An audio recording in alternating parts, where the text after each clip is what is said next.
저는 지난 1월부터 하나님의 사람들, 또 예수님의 사람들, 성령님의 사람들에 대해서 함께 말씀을 나누고 기도하는 시간을 가져왔습니다. 성령님의 사람들에 대해서 성령님께서 우리에게 임하시면 권능을 주시는데, 그 권능은 어떤 초인적인 힘을 발휘하는 것이 아니라 일상의 삶을 살아낼 수 있도록, 모든 순간마다 예수님을 증거할 수 있도록 우리에게 능력을 주시는 하나님의 은혜라고 말씀드리면서, 성령님이 우리 가운데 임하실 때 우리 삶에 변화가 일어나는데 어떤 변화들이 일어나느냐? 첫 번째 주에는 제가 생각의 변화에 대해서 말씀드렸고요. 이 생각의 변화라는 것은 예수님 생각하는 마음으로 바뀐다는 거죠. 세상의 가치와 세상의 생각에 사로잡히는 것이 아니라 예수님의 십자가를 매일매일 마음속에 새길 수 있는 생각의 변화. 그 세상의 메시지는 뭐예요? 사망과 저주와 또 자기 유익만을 구하는 생각에서 정말 생명과 한 사람을 살리는 하늘의 평안을 품는 생각의 변화로, 또 세상의 꿈을 쫓는 것이 아니라, 세상의 꿈이 뭐예요? 이루면 허망해지고 못 이루면 열등감에 시달리면서 평생 거기에 얽매여서 사는, 미련을 버리지 못하는. 하지만 하나님의 꿈은 이루면 하나님이 주우시고, 이루지 못하면 내가 손해보는 게 아니라 하나님이 아쉬워야 그게 바로 하나님의 비전이고 하나님의 꿈이다. 그래서 성령의 생각을 품은 사람은요, 조급하지 않습니다. 이거 조급하다는 거는 내 욕심과 내 기준, 이때까지 꼭 이루어져야 돼요, 하나님. 이거 다 내 의거든요. 성령께서 주시는 생각, 하나님의 꿈, 하나님의 비전은요, 조급해할 필요가 없어요. 못 이루면 누구 손해라고요? 하나님이 손해이기 때문에 우리는 그저 하나님의 때를 바라보며 기도할 뿐입니다. 두 번째 주간에는 제가 시선의 변화에 대해서 말씀드렸습니다. 성령님이 우리 가운데 오시면 생각이 달라지고, 생각이 달라지면 바라보는 것이 달라져요. 여러분, 똑같은 것을 봐도요, 어떤 생각을 품느냐에 따라서 시선이 달라집니다. 제 방을 볼 때 저희 어머니가 볼 때는 돼지우리처럼 볼 것이고, 제가 볼 때는 굉장히 깔끔하고 정리정돈 잘 되어 있다고 하는데, 같은 것을 봐도 어떤 마음과 생각과 기준을 갖느냐에 따라서 전혀 다르게 보일 수 있는 거예요. 성령님께서 우리 가운데 오시면 주님의 시선을 갖게 하십니다. 그 주님의 시선으로 우리에게 다가온 문제를 바라보게 하십니다. 문제보다 크신 하나님을 깨닫게 하시고요. 주님의 시선으로 나 자신을 바라보면요, 여러분, 열등감에 시달릴 필요가 없어요. 왜요? 우리는 한 사람 한 사람 정말 주님의 아름다운 걸작품들이기 때문입니다. 자꾸 우리는 서로를 비교하면서 환경, 외모, 능력, 또 하나님께서 부어주시는 은혜들도 다 다르잖아요. 자꾸 비교해요. 하나님 왜 저 친구 기도는 더 잘 들어주시는 것 같고. 근데요, 주님의 시선으로 우리를 바라보면 우리만을 향하신 우리 인생의 아름다운 악보가 있다. 그 악보를 어떻게 다 똑같이 그려주시겠어요? 어떤 사람은 1막에서 빵 터지는 사람도 있을 것이고, 2막, 3막 가야 또 하나님의 아름다운 교향곡이 완성되는 사람들이 있을 것입니다. 주님의 시선으로 우리 자신을 바라보시면 하나님의 아름다운 섭리를 바라보게 됩니다. 또 주님의 시선으로 서로를 바라보게 되면 함부로 대하지 않아요. 보잘것없어 보일지라도 얕잡아 보지 않습니다. 어린아이라고 할지라도, 여러분, 그 사자성어 중에 후생가외라는 단어가 있어요. 지금은 내 후배고, 지금은 어려서 나보다 한참 부족한 것 같지만, 이 후배는 젊고 기력이 강해서 언제든지 학문을 연마해서 나를 앞지를 수 있는 사람이다. 여러분, 제가 그걸 언제 경험했냐면, 대학생 때 기타를 제가 열심히 연습했어요. 선배님들을 막 기타를 한 명씩 한 명씩 따라잡기 시작했어요. 또 어느 정도 되니까 학교 안에서 제가 기타를 어느 정도 칠 줄 알게 되더라고요. 근데 그때부터 연습을 딱 안 해요. 더 이상 내가 배우러 다닐 선배님이 안 계시네? 그때부터요, 무섭게 후배들이 저보다 기타를 막 더 잘 배우고, 뭐 새로운 막 동영상 보면서 새로운 기술을 배워오는데요, 아, 후배님들이 또 빠르게 또 성장하는구나. 여러분, 주님의 시선으로 서로를 바라보며, 지금은 학생이고, 지금은 내 자녀고, 지금은 다음 세대의 갓난 어린아이처럼 보일지라도, 그 한 영혼을 품은, 한 영혼을 향한 하나님의 가능성이 어마무시하다고 생각이 되면요, 어린아이 한 명을 함부로 대하지 않게 됩니다. 하나님 나라의 귀한 일꾼이요, 또 정말 하나님께서 아름답게 사용하실 하나님의 사람이라고 보여지게 되고요, 시선이 달라지면 여러분, 그 사람을 향한 하나님의 생명을 선포하게 되는 것이죠.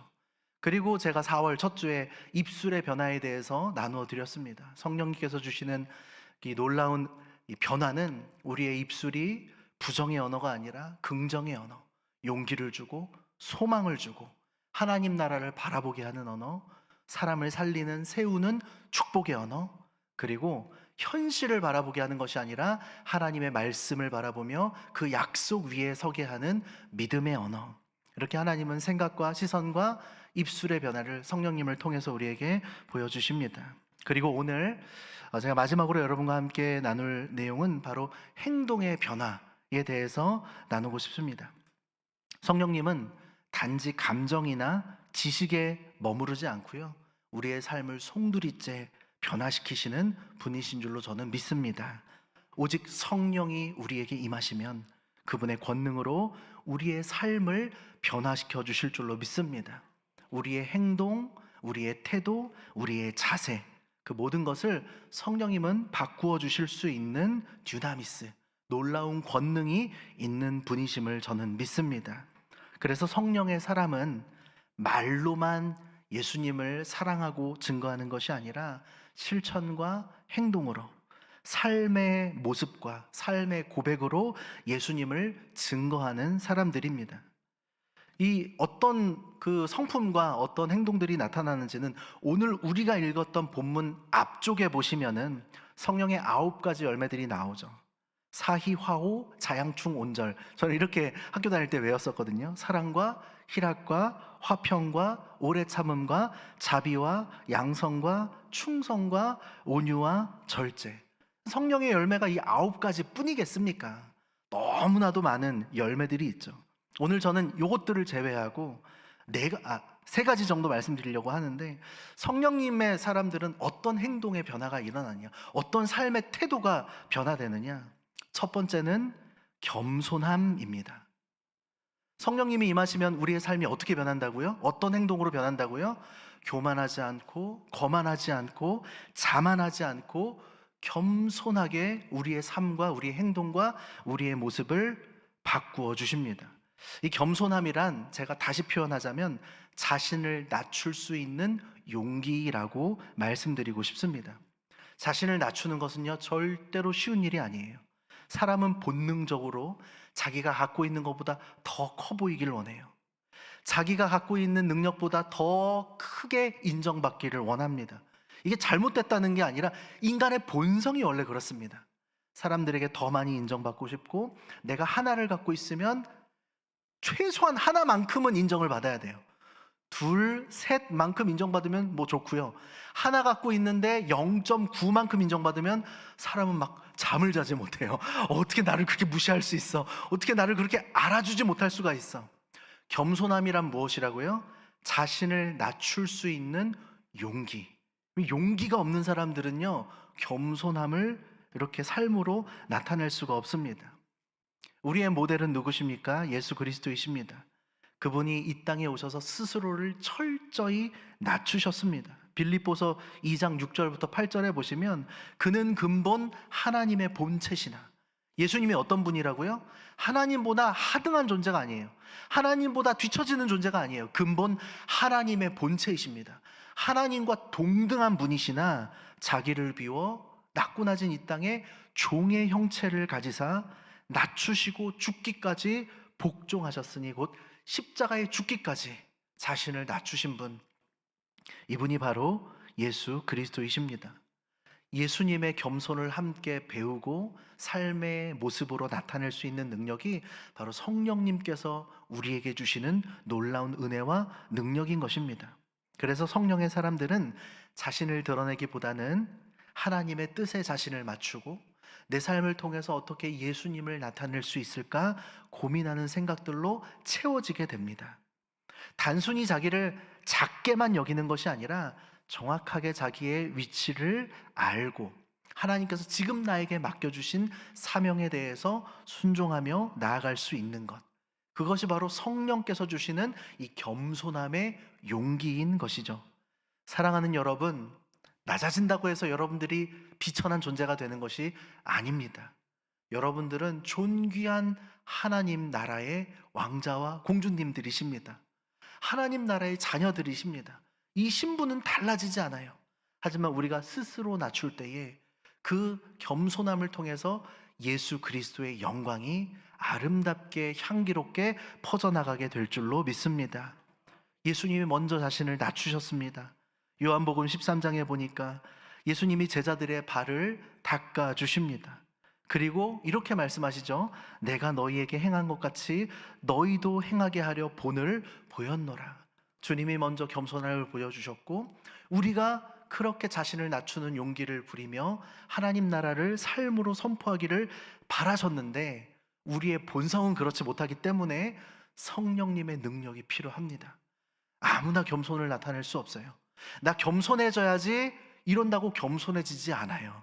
언제 겸손해지냐? 한 대 맞아야지 겸손해져요. 여기 마이크 타이슨 아시죠, 여러분? 마이크 타이슨이 했던 유명한 말 있잖아요. 누구나 그럴싸한 계획들을 다 가지고 있다. 나랑 뭐 챔피언 결정전 붙으려고 하는 수많은 복서들이 마이크 타이슨 내가 이런 계획을 가지고서 이렇게 해서 이렇게 이겨야지. 그럴싸한 계획은 다 갖고 있다. 언제까지? 나한테 맞기까지. 나한테 흠씬 두드려 맞기 전까지는 다 계획을 갖고 있어. 근데 맞고 나면 계획이 다 사라지죠. 다 겸손해져요. 우리 인생이 언제 겸손해지는 아십니까? 우리가 엄청난 실패와 고난을 경험해 보고서야 비로소 내가 안 되는구나, 나 부족하구나, 내 뜻대로 되는 게 아니구나, 하나님의 뜻에 내가 맞춰야 되는 것이구나, 내 뜻에다가 하나님의 능력을 막 끌어다가 내 욕심을 채우려는 것이, 그게 신앙생활이 아니라 나를 낮추고 비워서 하나님의 뜻에 나를 낮추는 것, 맞추어가는 것, 그것이 진짜 용기 있는 것이고 하나님의 영광을 드러내는 것입니다. 하지만 말씀드린 것처럼 우리의 본성이 악하기 때문에, 우리는 그 누구보다도 자기 자신을 더 사랑하기 때문에, 더 인정받고 싶기 때문에 조금만 수고하고서도 그 수고한 것 다 모두가 알아주기를 원하기 때문에, 제가 잘못된 거 아니라고 말씀드렸어요. 안 그런 사람이 있다 없다? 한 사람도 없어요. 우린 다 똑같아요. 다 교만하고 다 인정받고 싶어하는 이런 열망이 있습니다. 우리는 다 똑같은 마음을 가지고 있기 때문에 예수님처럼 겸손하게 자신을 낮추고 비우는 용기를 내는 데에는 성령님의 도우심 아니고서는 우리가 절대로 그 겸손함을 행동으로 실천할 수가 없다는 것입니다. 우리는 조금만 포기하고 양보하고 낮아지면, 그렇게 겸손을 실천하고 나면 마음속에서 어떤 마음이 든지 아세요? 너무 겸손하다, 이 말 듣고 싶어 하는 그런 열망들이 또 막 솟아납니다. 대단하다, 훌륭하다, 너 정말 겸손하다, 예수님 닮았다, 이런 말을 들어서 보상받고 싶어 하는 게 우리의 마음입니다. 오직 성령님이 우리 가운데 임하시면 예수님을 닮아 겸손한 발걸음을 걷게 하실 줄로 믿습니다. 근데 겸손의 반대가 무슨 단어인지 아세요, 여러분? 겸손의 단어는 교만이죠. 그런데 교만을 다른 단어로 바꾸면 바로 열등감이라고 표현할 수도 있습니다. 교만은 자기 잘났다고 우쭐대는 걸 우리가 흔히 교만이라고 생각하잖아요. 근데 교만을 똑같은 단어로 바꾸면 열등감이라는 단어로 바꿀 수가 있어요. 열등감이 뭘까요? 나는 못 가졌는데 저놈이 가진 거에 대해서 욕심내는 마음이 열등감이에요. 여러분, 나는 못 가졌는데 제가 가진 것을 부러워하고 시샘내는 마음, 그래서 나 자신을 미워하고 그 사람도 미워하는 마음이 열등감이에요. 이 열등감은 너무너무 괴로운 마음입니다. 자기도 괴롭고 또 상대방도 아프게 하는 것입니다. 왜 다 가져야 합니까? 우리가 왜 다 잘해야 돼요? 왜 우리가 남보다 꼭 앞서가야 합니까?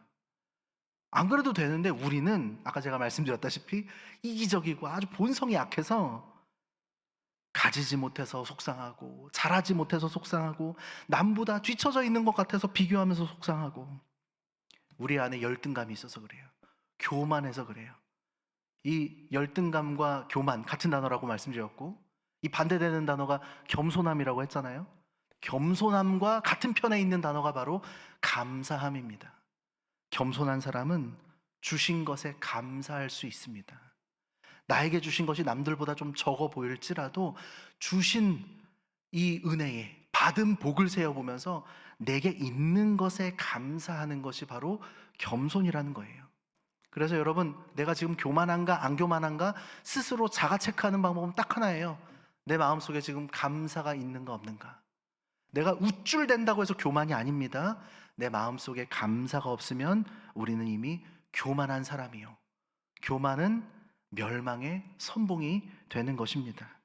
사랑하는 여러분, 오늘 하나님은 우리에게 말씀하십니다. 성령으로 살면 성령으로 행할지니 헛된 영광을 구하여 서로 노엽게 하거나 서로 투기하지 말지니라. 세 번역으로 제가 읽어드려 볼게요. 우리가 성령으로 삶을 얻었으니 우리는 성령님의 인도해 주심을 따라 살아갑시다. 우리는 잘난 체 하거나 서로 노엽게 하거나 질투하거나 하지 않도록 합시다. 여러분, 이 잘난 체 한다는 게 뭐예요? 과도하게 자랑한다는 게 다시 이 표현하면 자신의 열등감을 스스로 드러내는 행위예요. 여러분, 어떤 사람이 무언가를 막 되게 자랑하잖아요. 아, 저 사람 저기에 열등감을 가지고 있구나. 여러분, 열등감 없는 분야에 대해서는 자랑하지 않습니다. 전 바둑을 전혀 못 두거든요. 뭐 어떻게 두는지도 몰라요. 좀 바둑 못 둔다고 열등감 느끼지 않아요. 이세돌 씨, 뭐 이창호 씨가 여기 있다고 해서 막 나 저 사람보다 왜 바둑을 못 두지? 그러지 않아요. 왜냐하면 저에게는 관심이 없는 영역이거든요.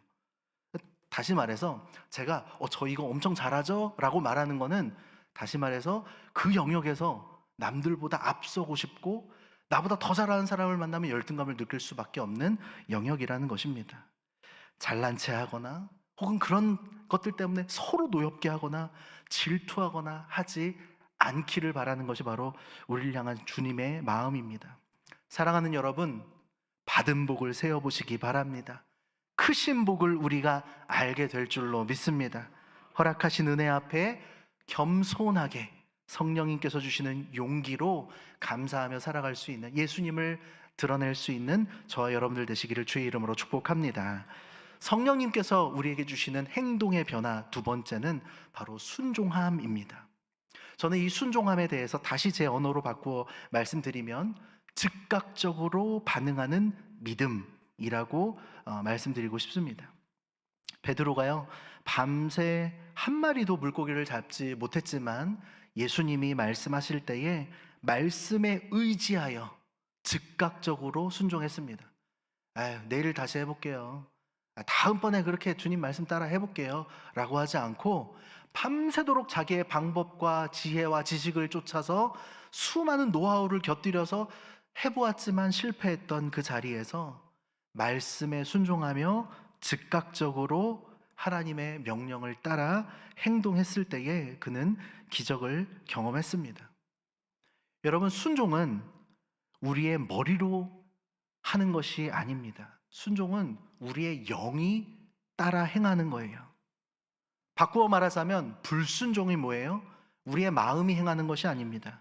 우리의 영이 행하는 것이에요. 그래서 불순종은 마귀의 역사입니다. 사랑하는 여러분, 성령님의 역사가 날마다 여러분 가슴에서 일어나게 되시기를 주의 이름으로 축복합니다. 하나님의 말씀 앞에, 하나님이 기뻐하시는 걸음 앞에 순종하며 나아가게 되시기를 주의 이름으로 축복합니다. 성령의 불로 우리 안에 역사하는 모든 마귀의 역사들, 더러운 영들, 불순종의 모든 영들을 제거해 주시기를 간절히 소원합니다. 아브라함은 하나님 말씀에 순종해서 즉시 이삭을 바치러 모리아 산으로 올라갑니다. 창세기 22장 3절에 보니까 아브라함이 아침에 일찍이 일어나. 여러분, 왜 아침에 일찍이 일어나죠? 물론 뭐 먼 길을 가야 되니까 일찍 일어난 것도 있지만 이해할 수 없는 하나님의 명령 앞에서 자기의 마음이 흔들리기 전에 바로 즉각적으로 순종하기 위함이었기도 합니다. 생각이 달라지기 전에 하나님의 명령 앞에서 내 이 생각으로 이거 말도 안 되는 명령이신데 흔들리기 전에, 혹은 여러 환경적인, 혹은 아내, 혹은 여러 자기의 주변 사람들의 어떤 인간적인 말로 내 마음이 유혹에 사로잡히기 전에 즉각적으로 하나님의 말씀을 붙들고 순종하려는 모습이 어쩌면 아침 일찍이 일어나 길을 떠났던 아브라함의 모습이 아니었을까 우리는 생각해 볼 수 있게 됩니다.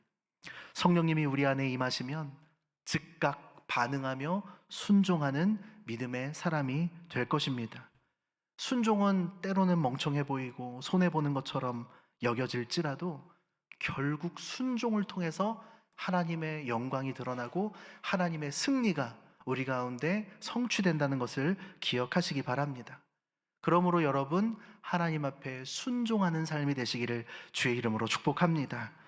그냥 순종하는 거 말고요, 절대 순종, 도저히 순종하지 못할 것 같은 하나님의 상황과 또 하나님의 허락하심 앞에서 온전히 순종하는 우리의 삶을 하나님은 기뻐하십니다. 그래서 순종이 제사보다 낫다고 말씀하신 것입니다.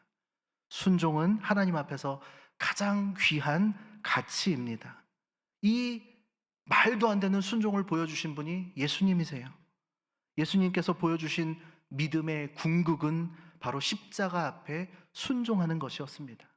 땀방울이 핏방울이 될 정도로 괴로워하며 할 수만 있거든 도망치고 싶었던 그 십자가의 쓴 잔을 할 수만 있다면 멀리하고 싶었을 그 자리를 내 뜻대로 마옵시고 아버지의 원대로 하옵소서 기도하며 순종하며 걸어갔던 예수 그리스도의 순종을 통해서 가장 놀라운 하나님의 승리가 성취된 것을 기억하시기 바랍니다.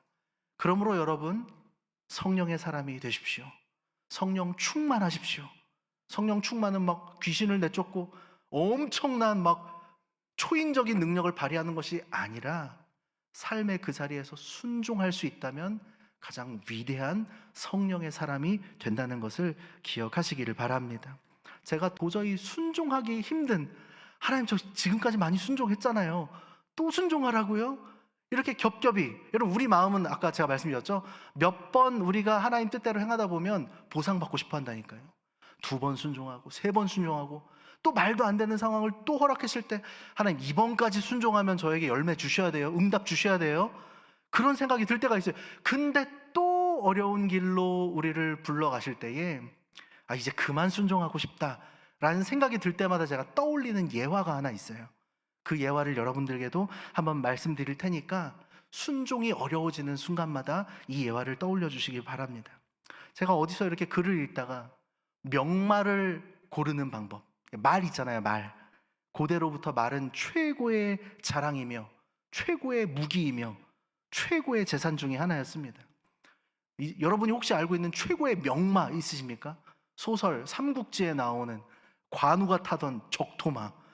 사실 물리적으로 하루에 1000리를 가는 게 말이 안 되는 설정이지만 적토마는 말 중에 최고라고 불리던 말이었습니다. 실제로 이 경주마 중에 메를린이라는 말이 있는데요, 이 말은요 역사상 가장 뛰어나고 비쌌던 명마 중에 한 마리입니다. 사람들은 이 말을 향해서 1000년에 한 번이 아니라 몇천 년에 한 번 나올까 말까한 놀라운 명마다 이렇게 얘기를 해요. 이거는 제가 설명한다고 알 수 있는 게 아니라 나중에 유튜브에다가 이게 메릴린 쳐보시면 알겠지만 말이요 옆으로 가는 게 어렵거든요, 사이드 스텝. 근데 이 말은요 막 사이드 스텝을 자유롭게 하면서 황소를 막 가지고 놀고, 와, 이게 이 말이 한 마리에 그 당시에 350억, 말 한 마리에 그랬다고 합니다. 그러니까 A급, A 플러스급이 아니라 다시 말해서 S급, 로얄급 이 말을 훈련시키고 선별하는 방법이 있다고 하는데, 이 글을 읽어보니까 제가, 물론 예화겠지만 조련사가 수많은 말들을 데리고 일주일간 고된 훈련을 시킵니다. 먹이지도 않고 마시지도 않으면서 막 고된 훈련을 시키다 보면 거기서 이미 낙오되는 말들이 있겠죠. 거기서 B등급, C등급 말들은 다 떨어져 나갈 거고, 이제 그 중에서 고된 훈련을 버텨낸 말들, A급이죠. 이미 A급입니다. 힘든 고통, 그 수련을 통과했기 때문에 이제 일주일이 지난 다음에 강가로 데려가서 말들을 풀어놓습니다. 그러면 이미 A 등급을 받은 정말 어려운 훈련들을 다 통과한 이 말들이 못 먹었잖아요. 목마르잖아요. 강물을 향해서 정말 미친 듯이 쏜살같이 달려간다고 합니다. 그리고 그때 말들이 강가에 다다를 때쯤 멀리서 조련사가 휘스를 부는 거죠. 휙 하면서 돌아오라는 사인입니다. 강물을 바로 코앞에 두고. 그러면요 정신을 잃은 그 말들이요 그냥 허겁지겁 물 먹기 바쁘대요. A급 말들도. 그 중에 100마리로 치면 한 마리 될까 말까 그 말이 사인을 듣고 순종하고 다시 강물로 가는 것이 아니라 조련사에게 돌아온다고 합니다.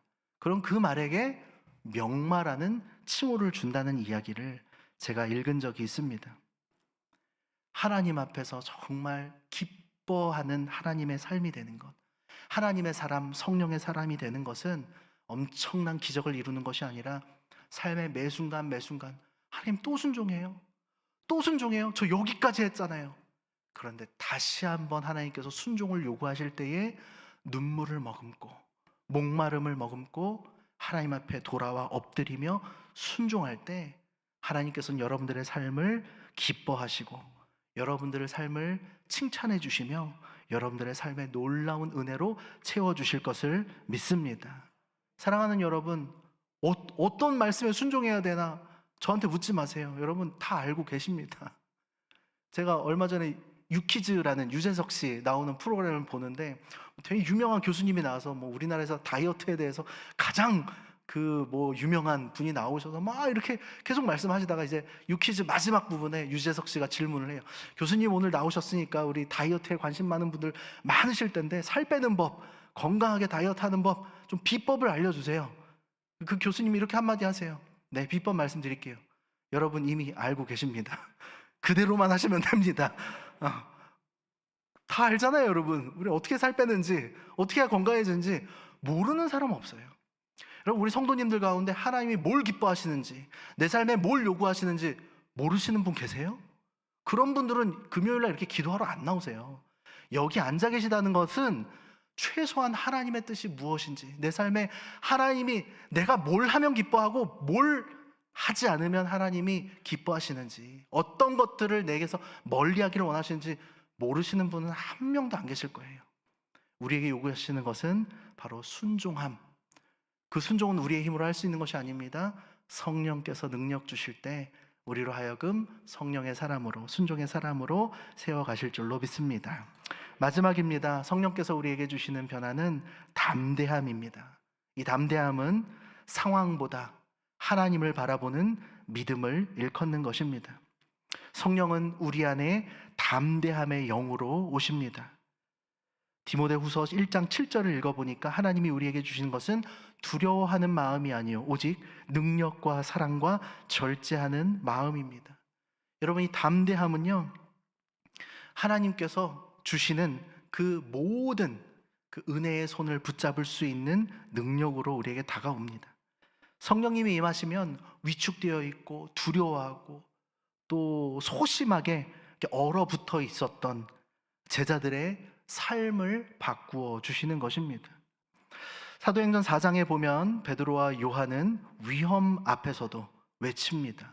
원래 이들은 어떤 사람들이었어요? 십자가 앞에서 다 도망갔던 사람들이었죠. 제자들은 다 그랬습니다. 그러나 성령님이 그들과 함께 하시니까 이제는 두려워하지 않아요. 담대한 마음을 갖게 되었습니다. 삶 속에서 사람을 더 이상 두려워하지 않아요. 하나님을 가장 두려워하며 하나님을 바라보며 담대하게 그 사명을 감당하는 인생들로 변화되게 됩니다.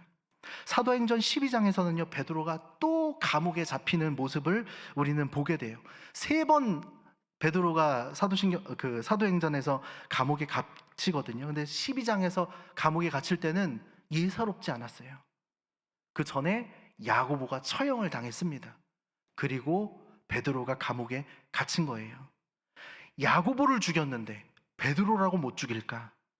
그럼 감옥에 갇힌 이 베드로는요, 야고보처럼 자기가 언제 사형을 당할지, 내일 아침이면 사형을 당해도 이상할 것이 없는 그런 위태로운 상황이었습니다. 그런데 이 사도행전 12장을 읽어보면 베드로가 어떻게 하고 있는지 아세요, 여러분? 이 12장에서 잠을 자고 있어요. 내일 내 목이 달아날지도 모르는데 아주 깊이 잡니다. 얼마나 깊이 잤던지 천사가 와서 베드로를 그냥 깨우는 것이 아니라 옆구리를 쳐서 깨웁니다. 그냥 이게 막 두려워하고 나 내일 어떻게 되려나? 나 내일 사형 당하려나? 이렇게 두려워했다면 여러분 잠도 제대로 못 잤을 뿐더러 그 천사가 오는 소리만 듣고서도 베드로야 일어나 이러면 벌떡 깨어났을 거예요. 근데 아주 태평하게 잠을 잘 자고 있었어요. 천사가 베드로의 옆구리를 쳐서 깨울 정도로 말입니다. 어쩜 이렇게 죽음 앞에서 태어날 수 있었을까요? 성령님께서 그 마음에 죽음 앞에서도 담대할 수 있는 마음을 허락하여 주셨기 때문입니다. 성령님의 사람들은 여러분 담대함으로 오늘 하루를 살아가는 사람들인 줄로 믿으시기 바랍니다.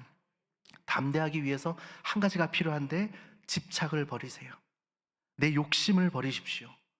내 인생에 대한 나의 계획을 내려놓으십시오. 그리고 온전히 그 주권을 하나님께 맡겨드리세요. 저도 MBTI 성향상 이 J가 좀 강한 사람이에요. J가 뭐예요?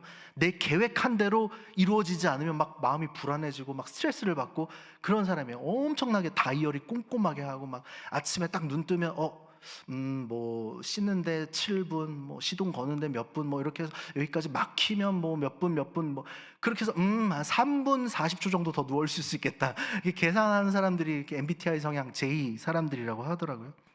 근데 여러분, 우리가 담대하기 위해서는 내 생각, 내 계산, 내 집착, 나의 계획들, 나의 욕심마저 내려놓는 것이 필요합니다. 그리고 그 주권을 누구에게? 오직 하나님께 맡겨드릴 때에 우리는 담대할 수 있습니다. 이렇게 고백할 수 있습니다. 그리 아니하실지라도 감사하겠습니다. 내 계획은 이러하지만 내일 마주하는 내일 하루가 어떠할지 그리 아니하실지라도 순종하겠습니다. 하나님, 내일 마주하는 하루가 정말 내가 기대하지 않았던, 아니 정말 마주하고 싶지 않았던 정말 절망의 하루가 찾아온다 할지라도 그리 아니하실지라도 나는 찬양하기를 포기하지 않겠습니다. 그럼 그 사람들이 누구였어요? 다니엘의 세 친구들. 하나님은 우리를 풀무불 가운데서도 왕의 손에서도 능히 건져내시는 분이십니다. 하지만 개역 한글 옛날 버전에 보면 그리 아니하실지라도 우리가 왕의 신들을 섬기지도 않을 것이고 신상에게 절하지도 않을 것입니다. 여러분, 담대함은 그 결과에 우리가 집착하는 것이 아니라 결과는 하나님께 맡겨드리고 오늘 이 시간 신뢰하는 믿음으로 하나님 앞에 나아가는 것임을 기억하시기 바랍니다. 사랑하는 여러분, 요즘 무엇이 그렇게 두렵고 걱정이 되십니까? 왜 담대하지 못하십니까? 상황보다 하나님을 더 신뢰하는 믿음이 우리에게 있는 것이 맞으십니까? 연약한 우리 심령에, 여러분, 저희가 여러분들 정죄하는 게 아니에요. 제 자신에게 이야기하는 것입니다. 우리 모든 사람 다 연약하다고 말씀드렸잖아요. 연약한 우리 심령에 성령님께서 담대함을 허락해 주시기를 간절히 바랍니다. 여러분, 마지막으로 우리는 이제 성령의 사람으로 살아가기 위해서 우리가 마지막으로 필요한 것은 바로 예수 그리스도를 증거하는 삶인 줄로 믿습니다. 여러분, 오직 성령이 우리에게 임하시면 땅 끝까지 이르러 우리는 예수님의 증인들로 살아가게 될 것입니다. 말이 아니라 삶 전체가 복음의 증거가 되는 인생, 바로 우리 송정교회 모든 성도님들, 또 우리 기도하는 여러분들 되시기를 주님의 이름으로 축복합니다. 여러분, 말로서는 예수님이 증거되어지지 않습니다. 언제 예수님의 향기가 증거되어질까요? 여러분, 그 모든 상황 가운데 순종할 때, 겸손하게 하나님 앞에 엎드리는 모습이 있을 때에, 그리고 문제와 어려움 앞에서도 담대함으로 감사하며 찬양하며 나아가는 모습을 여러분, 우리 가운데 성령님께서 허락해 주실 때에 그때 우리의 인생을 통해 하나님의 영광이 드러나게 될 줄로 믿습니다. 제가 3년 전에 아인이 그 백혈병 진단을 받았을 때 하나님 감사합니다라고 고백하고 나서, 그리고 나서 이제 제 SNS 계정에 이제 그 치료하는 상황들을 나누고 올리기 시작했습니다. 지난번에 제가 말씀드렸다시피 제가 10년 전에 전주대학교라는 곳에서 6천 명의 학생들을 매주 만나면서 채플 이렇게 그 예수님 안 믿는 청년들하고 예수님을 전하면서 나랑 뭐 인스타그램이나 페이스북 친구 맺는 친구들한테 내가 뭐 텀블러 선물해줄게, 커피 선물해줄게 했더니 교회 안 다니는 청년들, 그 대학생들 수천 명이 매 학기마다 저한테 이제 친구 신청을 한 거예요. 그래서 제 이 인터넷 친구들 중에는요, 거의 절반은 다 예수님을 안 믿는 친구들인 거죠. 예를 들어서 뭐 5천 명, 6천 명은 저랑 친구이긴 하지만 서로 이제 사진을 올리고 서로 제가 좋아요도 누르고 하트도 누르고 그 친구들도 제 삶을 보고 있지만 교회를 안 다니는 친구들이 참 많이 있습니다. 제가 이렇게 치료를 감당하고 또 하나님 앞에 나아가는 모습들을 교회 안 다니는 그 친구들이 10년 넘게 지켜보아 오고 있습니다. 제가 그런 글을 올렸던 것 같아요. 하나님께서 우리 가정 가운데 말할 수 없는 고난을 허락해 주셨지만 감사하며 걸어가기로 결단했습니다. 여러분 함께 응원해 주시고 기도해 주세요. 뭐 이렇게 글을 올리면 이제 막 서로 뭐 좋아요 누르고 힘내세요 누르고 하잖아요. 근데 그 많은 친구들 가운데 교회를 안 다니는 청년들이 많이 좋아요를 눌러줬습니다. 저는 사실 뭐 다른 말 하지 않았습니다. 예수님 믿으라고, 뭐 이게 예수님 믿는 삶입니다, 뭐 이렇습니다 이렇게 말한 적이 없이 그냥 저는 감사하면서 찬양하면서 그렇게 걸어갔습니다. 그런데 교회를 다니지 않는 청년들한테 자꾸 쪽지가 와요. 자꾸 다이렉트 메시지, DM이라고 하거든요. 메시지, 문자, 쪽지가 계속 와요. 목사님, 저 이제부터 교회에 나가보려고 하는데요, 하나님 살아계시다는 생각이 조금 드는 것 같은데요, 어떻게 하면 되나요? 어디로 가면 되나요? 이렇게 물어보는 청년들이 좀 생기더라고요. 말씀드린 것처럼 제가 여러분 교회 나가세요, 예수님 믿으세요 라고 말한 게 아니라 그냥 저는 저의 삶을 서로 살아갔습니다. 저에게 주신 상황 앞에서 오늘 성령님이 주시는 그 행동대로 겸손하게 저에게 맡겨주신 그 상황 안에서 순종하며, 하지만 두렵지만 담대함으로 찬양하며, 그리 아니하실지라도 주님 바라보면서 걸어갔는데 많은 이들이 하나님 앞에 나아가고 싶어요 라고 하면서 저에게 연락을 주는 모습을 보면서 전도란 무엇일까? 예수님을 증거하는 삶이 된다는 것은 무엇일까? 오직 성령이 너희에게 임하시면 땅끝까지 이르러 내 증인이 되리라. 주님 말씀하시고 성령을 우리에게 선물해 주셨는데, 주님, 우리는 부끄럽고 연약하고 교만하고 겁이 많고 겸손하지 못하고 순종하기 너무나도 어려운 불순종의 영으로 가득한 인생들입니다. 우리 다 죄인들입니다. 그래서 이 시간 우리에게 예수님이 너무나도 필요합니다. 성령님이 필요합니다. 주님, 우리로 하여금 성령의 능력을 붙잡고 살아갈 수 있는 성령의 사람들이 되게 하여 주시옵소서. 생각이 바뀌게 하여 주시고, 시선이 바뀌게 하시고, 우리의 입술의 열매가 달라지게 하시고, 우리의 행동과 삶의 모습들이 달라지게 하여 주시옵소서. 우리 가운데 성령님 충만하게 임재하여 주시어서 겸손하게 담대하게 순종하며 살아갈 때 우리로 하여금 예수님의 향기가 증거되어지는 그런 가정, 그런 공동체, 우리 송정교회 되게 하여 주시옵소서. 이렇게 성령의 사람으로 걸어갈 수 있는 저와 여러분들 되시기를 주의 이름으로 축복합니다.